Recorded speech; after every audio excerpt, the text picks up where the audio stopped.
Hey everyone, meteorologist Taylor Knust here with your forecast. The weather's been pretty wacky the last couple of days, and we have another busy day coming our way on Saturday. Several chances at thunderstorms. If you're looking for a time to get outside with dry weather, I think the best chance will be late morning through the mid-afternoon. Temperatures look good. We're talking 60s early on, getting to the mid-70s in the afternoon hours.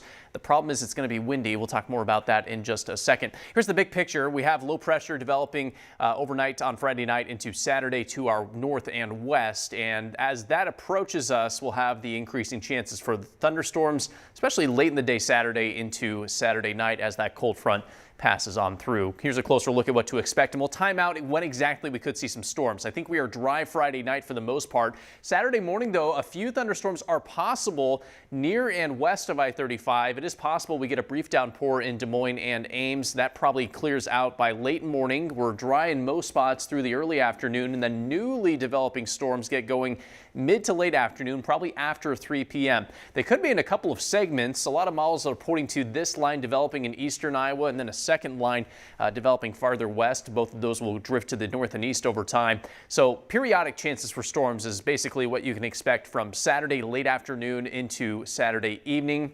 And then that should wrap up as we head into late Saturday night and into Sunday morning.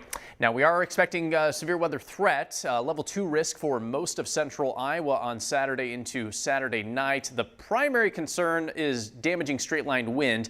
Could see a couple storms produce some large hail. And of course, with all that rain we picked up on Friday morning, if we do get heavy rain over those locations that saw flooding on Friday morning, that could be a problem again late on Saturday into Saturday night. Thankfully, the tornado threat looks to be very low. Rainfall totals will vary, but isolated spots could get over an inch. I think most of us probably don't end up with quite that much. So again, flash flooding not as much of a concern this go around as opposed to what we saw Thursday night into Friday morning.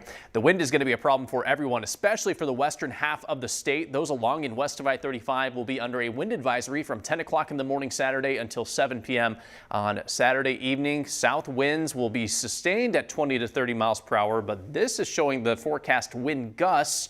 Those could get up to 50 miles per hour, especially in the western half of the state. Those of you out east are going to be windy as well, just probably not quite as windy as folks farther to the west. Might calm down a little bit on Saturday night, and then another windy day coming on Sunday, especially for northern Iowa, where gusts could peak up to 45 miles per hour, probably closer to up to 35 miles per hour farther to the south. Highs tomorrow in the 70s for most of us, maybe even the low 80s in southeast Iowa, including Ottumwa. That cold front rolls through on Saturday night, drops our highs to the low to mid 60s south, mid 50s farther north and west, and we'll stay on that cooler trend to start next week. Low 50s on Monday, mid 50s Tuesday, but it will be dry to start next week, and we're going to rebound to the 60s starting next Wednesday, and we'll probably hover right around those 60s for the second half of next week, and that's also when we could see a few showers and storms return to the forecast.